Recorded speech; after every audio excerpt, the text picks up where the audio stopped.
pure devotee sees Krishna everywhere and in everything, what does he actually see? Does he see lots of little Krishnas, like millions of little Krishnas dotted around all over the place? So Prabhupada replied, he said, just like he said, if you see, now, here are my shoes. So if you see my shoes, what do you think of? So he said, well, I think that, these are Prabhupada's shoes. So he said, yes. So he said in the same way. He said, we see the material energy, but we see that the material energy is Krishna's energy. So immediately, he's always conscious that everything is Krishna. Everything is part of Krishna. But it's not, that you see lots of little Krishnas dancing everywhere. But it means that by association, you see everything as being part of Krishna. Okay, so of course we were there in Vrindavan. I spent about 4 months with Prabhupada altogether, staying in Vrindavan.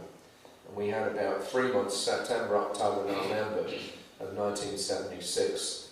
Prabhupada was a bit ill at that time. He was getting quite weak. And so he spent about nearly 3 months with just 1-2 week break to go to Chandigarh for a pandal. But mainly just sitting there in Vrindavan. So November the 25th, 1976, Prabhupada again was talking about the deities.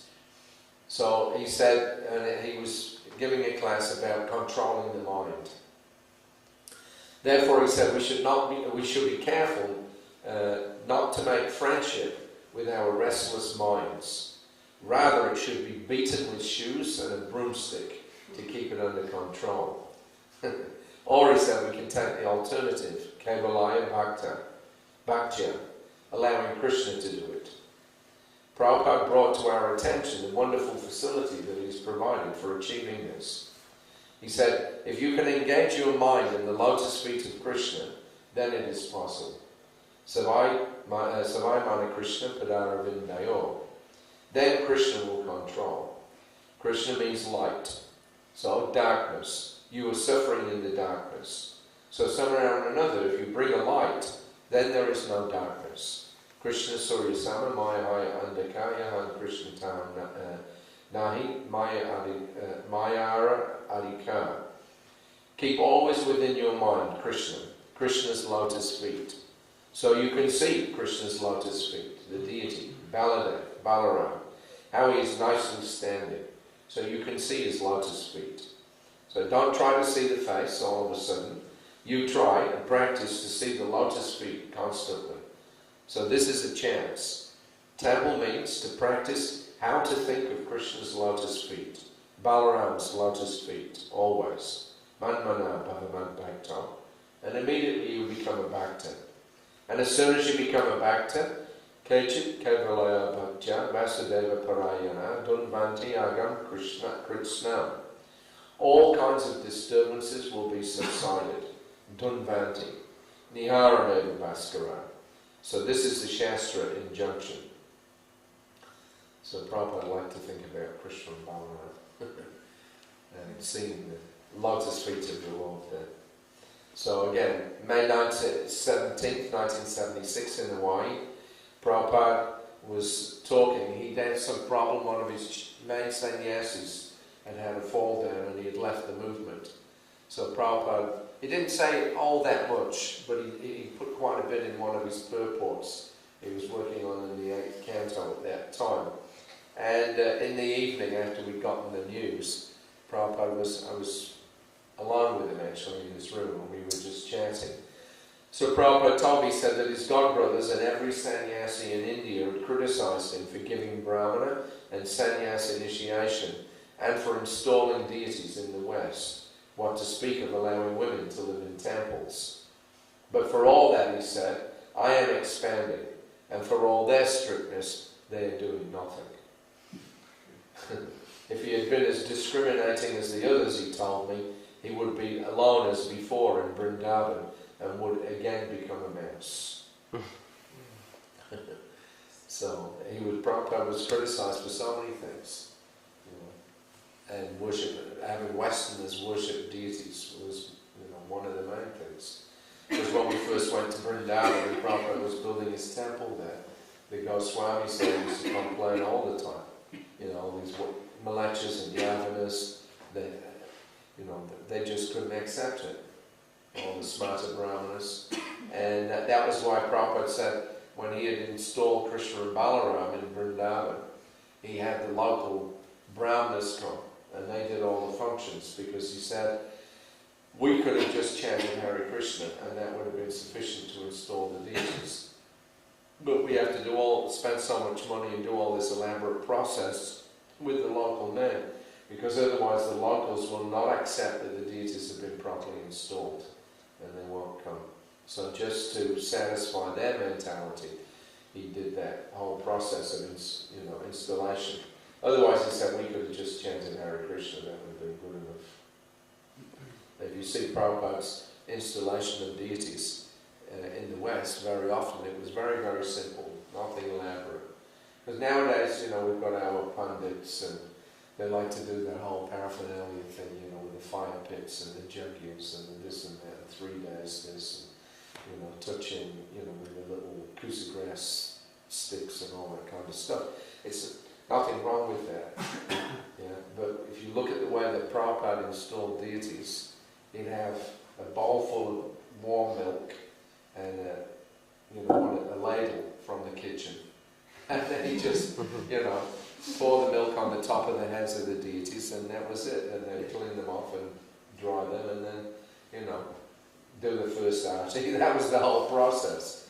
I saw that so many times. Yeah. So it doesn't mean that because they didn't go through this whole elaborate performance that Krishna's not there. Krishna was there present because of Prabhupada's request. That's all. That's the real thing. It's the devotion that Krishna is attracted to, not necessarily all of the functions and rites and things.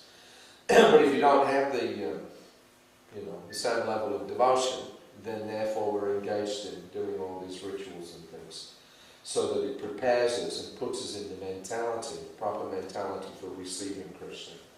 That's so. Okay, so now we'll talk a little bit about deities that Prabhupada had interactions with, specific deities.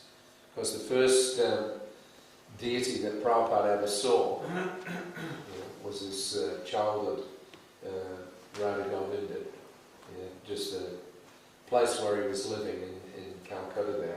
It used to be called Harrison Road, now it's called Mahatma Gandhi Road. And there was this temple of the Mullaks and Sri Radha Govinda. They're still there actually. If you go to Calcutta, it's well worth a visit. Temple's very small and run down now, and of course the whole area has just become built up, big buildings and things. But it's still, you go and see the deities, they're very, very beautiful, and they're still being worshipped. It's simple level, but it's still going on. If you go around about 6 o'clock in the morning, you can see them actually dressing the deities. They're quite nice. So anyway, Sri Radha Govinda was Prabhupada's original inspiration, as he said, for the Krishna consciousness movement. So after we'd been in Mayapur for the God Purnima festival in '76, then on the 22nd we drove into Calcutta. So on the 23rd evening, Prabhupada decided to go and visit Sri Radha Govinda. So in the early evening, Prabhupada drove to the Mullick's house on Harrison Road. I've got here now Jitindra Mohan Avenue. Maybe it's not Mahatma Gandhi Road. Anyway, whatever. In the area where he used to live as a child, he was greeted enthusiastically by Kashinath Mullick, along with other Mullick family members and friends. Prabhupada was very, very happy to see Sri Radha Govinda, the original deities who would provide his spiritual inspirations as a small child. Although the area has changed considerably from his childhood days, and the little courtyard and shrine are quite run down, the deities are obviously still well looked after and offered daily puja. The Mullicks and other friends were delighted to see him, although Srila Prabhupada told us that most of his contemporary friends were now dead. Only 1 or 2 of those present were people that he had actually played with during his childhood days. He told us that the deities had been worshipped by the Mullicks for over 200 years. At one time they owned the whole area. The deities owned the whole area. Even now the government building across the street is the property of Radha and Govinda. It's a huge building and it's all owned by that deity. So, in a short speech, Prabhupada recalled his childhood history. His family had lived just down the street behind a building called Govinda Bhavan. And as a 3 or 4-year-old, he would come every day to see the deities. And that is the inspiration of my devotional life. Then I asked my father, "You give me Radha Govinda deity, I shall worship." So my father is also Vaishnava. He gave me small Radha Govinda deity. And I was worshipping in my house. Whatever I was eating, I was offering. And I was following the ceremonies of this Radha Govinda with my small deity. So that deity is still existing. I have given to my sister. So then I introduced Rath Yatra. So my Rath Yatra was being performed very gloriously. My father used to spend the money. So in those days, 10 rupees or 20 rupees, that was sufficient.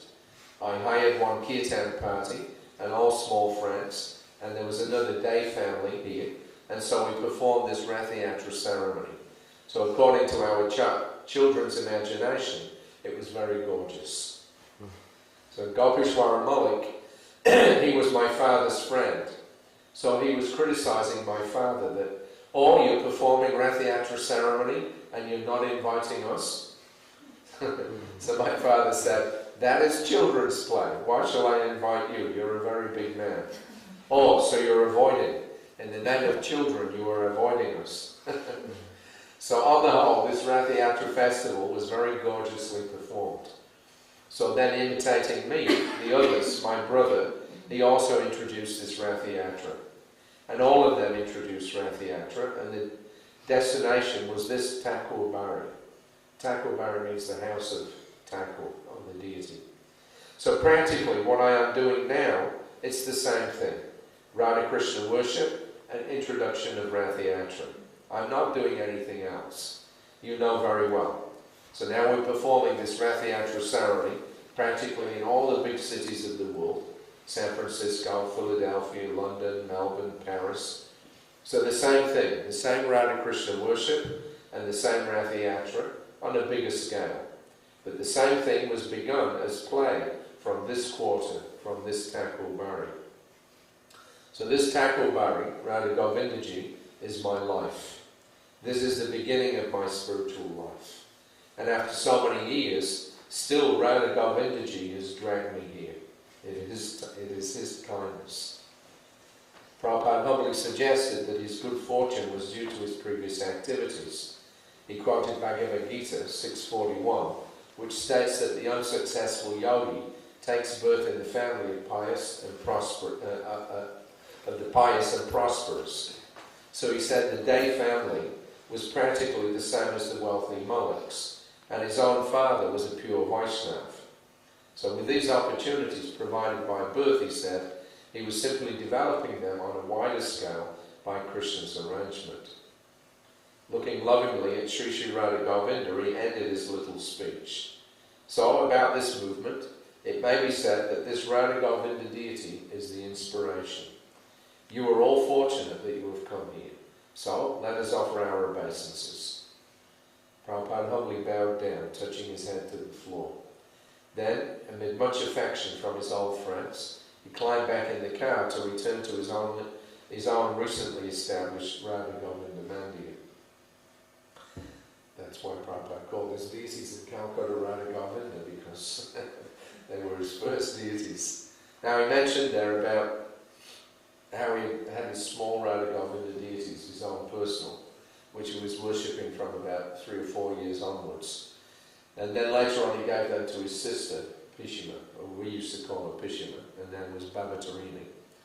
Pishima, of course, means auntie, because Prabhupada's our father, so she was our auntie. So she worshipped them for many, many years. Then after Prabhupada's disappearance, Pishima came to live in Mayapur, and then we got the year now when she disappeared. Anyway, after some years she also disappeared, and our devotees had little Radha Govinda on the altar there in Mayapur.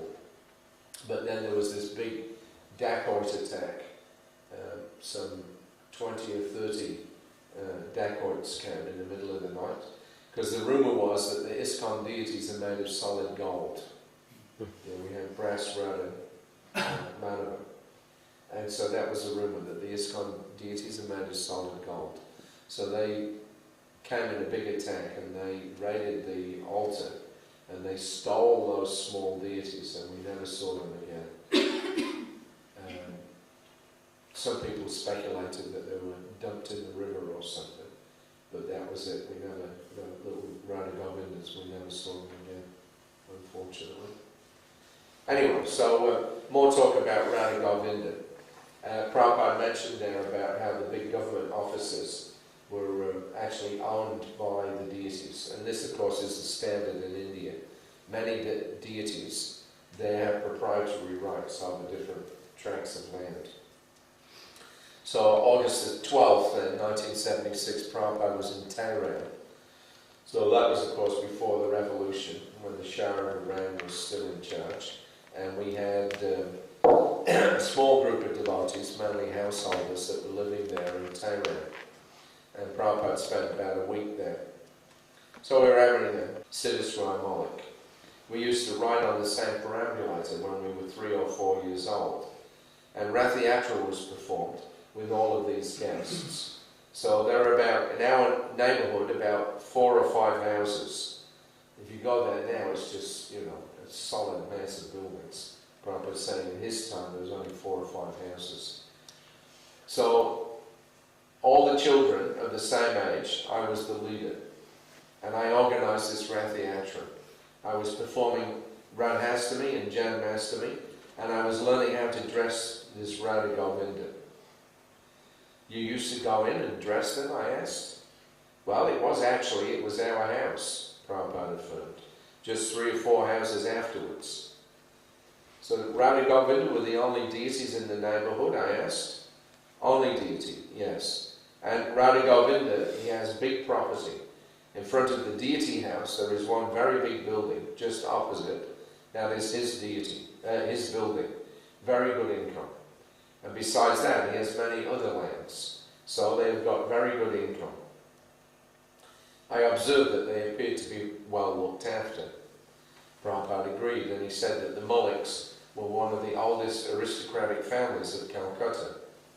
So the whole, from Howard Bridge up to that street, all of it belongs to their property. Very rich man. He explained that the deity gets so much income from the properties, and the various Mullik families, they have a certain term each for worshipping the deities. Whosoever term it is, they get all the income. So practically, he said, now that is their only income.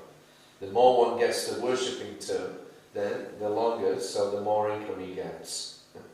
Prabhupada laughed. So the deity has got very, very good income. All temples in India. Just like I'm trying to make some fund for Vrindavan and Mayapur.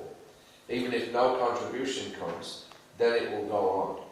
So the Seva Puja will not stop for want of money. So there should be no want of money. Actually, there will be no want of money, but still, I must make some provision by the income that the Seva Puja will go on. So that's the system, that you get some money and you put it in fixed deposits. Then from the interest from those fixed deposits, then they use that for supporting the deity. And he was saying there, the system is, of course, you know, after the deity is originally installed, and then, you know, it becomes a landowner by the arrangement of the, you know, original worshippers. Because then their families, they branch off, there's so many family members. So what they do is they divide up the time for worshipping the deity. So each family gets maybe, you know, a month or 3 months or 6 months, whatever it is. And they do it on a rotational basis to worship the deity because so much income's coming in. And then they divide up, when it's your turn to worship, you get the income. That's how the families are maintaining themselves. Because from our point of view, that's not good. Prabhupada also said that the deities, temples in Vrindavan, that's, you know, their only income is just simply showing the deity, that's all. He condemned that. You know, they don't do any preaching, they don't teach people and educate people in Krishna consciousness. They just think, oh, we show the deity, and whenever money is given in the hundi, oh, that's our good income. Not good. So anyway, now in Vrindavan, Akshayananda Maharaj is collecting in so many ways. Prabhupada is still speaking. So suppose nobody collects. Does that mean that the temple will be closed? It must go on. So I am trying to make at least some provision from that bank interest. At least 10,000 rupees a month, so that deity worship will not be stopped. So we have our Mayapur Vrindavan Trust. Those of you that have been to Vrindavan, you'll see right behind the temple now, we have this Mayapur Vrindavan guest house, Mayapur Vrindavan Trust guest house, and some little living area there. So that trust was set up by Prabhupada very early on in the early 70s, with the idea that at least the deity worship in Vrindavan and Mayapur, and I think he said Bombay, and then later Hyderabad, that should be guaranteed. You know, even if the whole of ISKCON collapses, but he said the deity worship in the dhams must go on. So he made this provision. And whatever money that Prabhupada was given personally as dakshina, it was put into that Mayapur Vrindavan trust account. So at the time of Prabhupada's disappearance, he had about $1 million in that account. And, you know, the profits of that, of course, he never really had to use it for supporting the deity worship, but it was there just in case. And Prabhupada used that as a kind of a discretionary fund, so that if there were any new projects in India that, you know, required some funding, he would give them a grant or he would give them a loan from the interest that came from that MVT trust fund. So this is the system in all Indian temples. It must go on. Nitya Seva. These big temples in Vrindavan, they've all got such arrangements. Otherwise, how is it going on for 500 or 600 years? They have a very good income. Govindaji has 18,000 rupees monthly income. So he's the richest deity in Vrindavan. And Ranganath is the tenant of Govindaji. So one deity is the landowner, the other one is renting from the other. So land is taken from Govindaji and Ranganath's temple is constructed. So the Ranganath's temple management, they're paying the rent. So Govindaji is the landlord and Ranganathji, he is the tenant. So he left. Ranganathji, he is Ramanuja Sampradaya. Govindaji, he is Gaudiya Sampradaya. So the Ramanuja Sampradaya is the tenant of the Gaudiya Sampradaya. Now, how long do you want me to go for? It's 20 past 9. Another 10 minutes, all right. Any questions up to this point? Or comments? No questions? Yes, Bill. We get told that in regards to Vani and Vapu, that when it's to follow the instructions of the spiritual master is just like associating with the spiritual master. But it's quite evident that when we have great devotees come to the temple here, then it's pretty enthusing and enlivening to have them here and speaking and having their personal association. I was wondering, can you comment on that? Just like you were saying about you were with Prabhupada and how you're seeing a living Bhagavad. Well, both things are required. Prabhupada said Vani and Vapu. Both things are required. It's, not that, the Vani is important, teachings are important, because Vapu is not always available. Yeah? Personal presence is not always there. That's just for a few short years. But at the same time, without that personal presence, then how would you understand the teachings? So the two have to be there.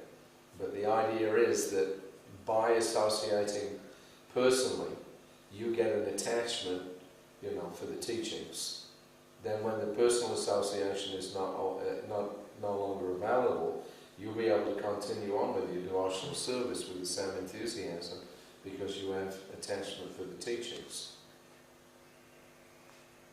So the teachings are, the basis, of course, but without, the personal association, it is difficult to kind of figure it out and know what's to be done and what's not to be done in any particular circumstance.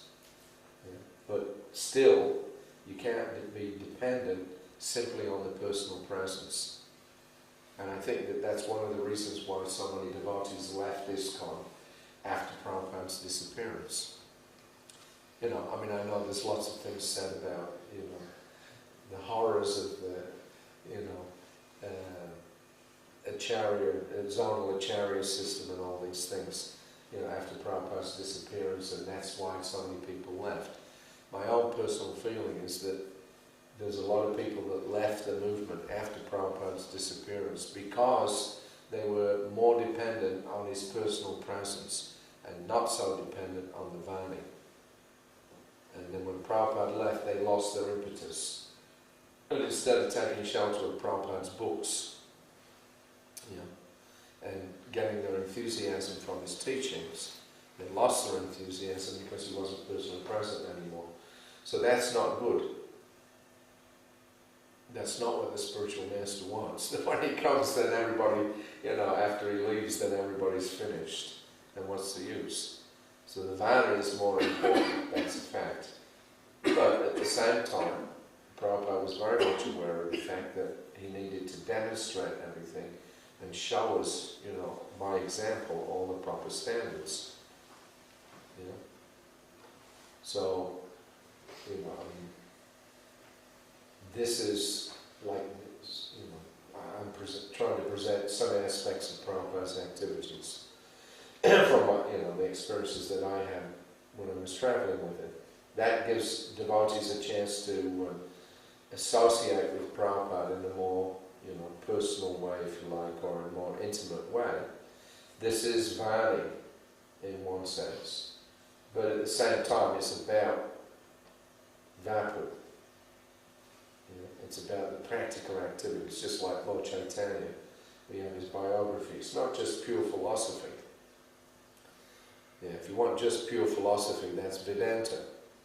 Vedanta Sutra, that's just philosophy. But we, relish the pastimes, we relish the Leelas, because that's Vapu, that's personal. That's the actual appearance, the actual activities. And the philosophy is mixed in with it. So we get a combination of the two, and we're not devoid of that. Just, when the Krsna or the spiritual masters, the acharyas, leave the planet, we're not devoid of their personal association. Because we have their example, it's recorded there. We have Chaitanya Charitamrita, Chaitanya Bhagavat. There's so many books that are available. The Bhagavatam itself is just a narration of the activities. So we have a combination of philosophy and activity. But unless you get a taste for, reading, really entering into the books, then, when you don't have the association anymore, what will you do? It's nice to have association, senior devotees, obviously. We learn a lot from that, we get enthused from that. But you're not necessarily always going to have that. So what will you do? Will you go away or will you stay? You have to develop a taste for hearing and chanting and really studying a lot. That will keep you in the presence, actually. As Prabhupada said in the Bhagavatam, so Krishna appears on every page. So if you're reading regularly and understanding, then you'll get that, you'll feel that personal presence. Prabhupada himself said when I was preaching, he said, I never felt that my spiritual master wasn't present. Or that, somehow or another he'd gone away. So I always feel him standing just at my shoulder, encouraging me, pushing me like that. Is that alright? Okay. Let's read a little bit more. We'll do things. Okay, so February the 29th, 1976, Prabhupada was in Mayapur, and I mentioned about Pishima, and Prabhupada giving his deities to her to worship. So she, like, whenever Prabhupada was in Mayapur, of course, she liked to come out and stay there. She was Prabhupada's younger sister. She was also his god sister. She was first initiated by Srila Bhaktisiddhanta Saraswati Thakur. I don't know exactly, the condition of all of Prabhupada's brothers and sisters. Prabhupada was the oldest son, I know that, and he had a younger brother, and he had this younger sister. Whether any of the other ones ever took any interest in spiritual life, at least committed spiritual life or not, I don't know. But Pishima was very, as much into devotional service as Prabhupada was. And she used to always come to Prabhupada for advice whenever she was having problems. She was married to a man who was not a devotee. It's just the Indian system. The girls get to the age of 10 or 11 and they marry them off. At least Pishima was married when she was about 10 or 11. But the man that she was married to, he was a fish eater. Later on he became a drunkard like this. So sometimes she would have a hard time with him because he wasn't, he wouldn't follow the principles. And she, of course, was following because she got initiated. And Prabhupada gave her his deities, Radha Govinda, little Radha Govinda, just so that she could keep her mind fixed on Krishna and keep engaged in doing a devotional service, and she'd have some shelter, because of the family problems that she had. Anyway, so Pishima's main service was cooking. And whenever Prabhupada came, she always insisted she had to cook for Prabhupada, but she used to cook all this really heavy stuff. Sometimes she would use, instead of ghee, she would use mustard oil. So if you've ever eaten anything that's cooked in, not mustard seeds, mustard oil. If you've ever eaten anything that's been cooked in mustard oil, it is so heavy. It's really difficult stuff to digest. I don't know many Westerners that can actually eat this stuff. But anyway, Pishima, she used the traditional Bengali cooking. And that was her service to Prabhupada, to her brother. She wanted to cook for him all the time. She would insist on it. So anyway, she had come out to Mayapur. She'd done some cooking. So on February the 29th, 1976, Prabhupada refused to eat Pishima's cooking anymore. After eating her lunch yesterday, he became ill and had to take rest at 8 p.m. So tonight he called her in and he told her that she had to return to Calcutta. She argued with him. Then Prabhupada shouted at her in Bengali and she became upset and started to cry. He was telling her to go and she refused. Finally she got up in tears and left the room. So Prabhupada was yelling at her and she started yelling back. She started answering him back. And then Prabhupada started really yelling at her and then she burst out crying. And then Prabhupada got even more angry because she was crying. Like this. And then after some time then she went off. So they have a very special transcendental relationship. Apart from being Prabhupada's sister, she even looks like him. Pishima was also an initiated disciple of Srila Bhaktisiddhanta Saraswati and a great devotee of Lord Krishna. As he relaxed on his asana afterwards, he just started laughing after she went out. He just cracked up. So he told me that he had told her that she had to stay in Calcutta and look after their childhood deities. He shook his head and laughed. She has some idea of travelling with me. She thinks I'm her brother. That's the problem. Therefore, Chaitanya Mahaprabhu took sannyas. Not because it changed him as a person, but to get away from this family. Generally, the family members, they don't like to take instruction. So I was the same person before taking sannyas as after. I took sannyas for this reason. Otherwise, I could have done the same things without it. So, she thinks I'm her brother. That's the problem. Oh, it was a nice leela that he had with Pishna. There's a couple of things I'll add here that I haven't got written down, but at that point, Prabhupada used to tell us that he would have his own cook, and he would tell them, "You cook, don't let her cook." And they were getting regular fights with Pishna. Sometimes Palika, when she was cooking for Prabhupada, and especially in Mayapur, they were getting such strife that sometimes Pishna should go into the kitchen and lock the door so that Palika couldn't get in. And then she only heard, so that she would cook. So there was a whole thing always going on. And, Prabhupada just couldn't digest it all. It was making him sick. But in 1977, in mid-October, this is like 4 weeks before Prabhupada left us, he had months, several months, where he had not eaten anything solid. So he was living on, like about a glass and a half of either juice or this stuff called Complan, which is like a Horlicks kind of thing. It's like a nutritious, food drink. So that's all Prabhupada was living on for about 3 months. And, his body was literally, finished. It was just skin and bone, nothing else. And Pishna came. And as soon as she came, then Prabhupada apologized to her. And he said that, I've been told that you haven't been allowed to come in and see me sometimes. Because he was the one who told us not to come in. But anyway, and that he told the devotees, Bhakti was there, and he said, whatever she wants, she likes to cook for me, so whatever she wants to cook, you bring it, and I'll eat it.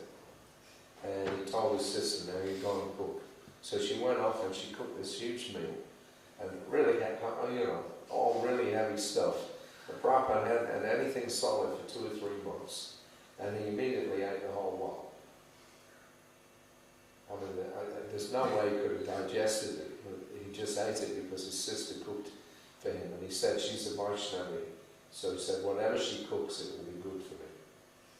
And so, anyway, there's a nice exchange there. Bit of a contrast from the previous year when he told her to clear off and go back to Calcutta. And just a final punchline on their relationship was, I was just in Atlanta, and one of the devotees there, Ananga Manjari, she, the year that Pishima left, she just got an idea in her head that she had to go to India, Ananga Manjari. She didn't know why, but she just jumped on the plane. She just felt completely compelled to go to India. And when she got there, she just figured, well, I don't know why I'm going, but when I get there, maybe Krishna will reveal why I'm doing this. So she went, and then when she got there, she heard that Pishima was in Mayapur. And then she immediately understood, I have to go to Mayapur and look after her. So she came to Mayapur, and Pishima was there. She was very ill, and it was clear that she wasn't going to last that much longer. And Ananga Manjari understood, this is why Krishna sent me here, is to look after her until she leaves. So that's what she did. So for a couple of months, she was just there looking after Pishima. So on the day that Pishima left, you can see the symptoms. There's a lot of withdrawal, a lot of the bodily functions kind of slow down. There's a withdrawal of consciousness, etc. So she could see that she was going to leave very shortly. And at that time, there was all of her relatives, her sons and other relatives, come out of her body. What she saw anyway, she saw somehow or another, she saw Pishima, and then she saw Srila Prabhupada, and he was kind of coming down into the room, and he had his hand out, and Pishima was looking up, and she grabbed his hand, and then Prabhupada took her away with him, and they were giggling like a couple of little kids. And Ananga Manjari saw this, but she couldn't really figure out whether she'd really seen it or not. And then, she kind of snapped back into clear consciousness again, and then she looked at Pishima's body, and she saw that she'd gone at that moment. So she actually saw Prabhupada come and take her by the hand, and off they went. So, anyway, obviously a very special relationship. Okay, it's 9:35. That's your 10 minutes. So we'll continue on again. When? When's the next session? Tonight we have something in Edinburgh. Okay, so we'll go on with this tomorrow morning. Edinburgh tonight we'll do something. One of the evenings. Maybe not this one, maybe do another one. So any last questions or comments?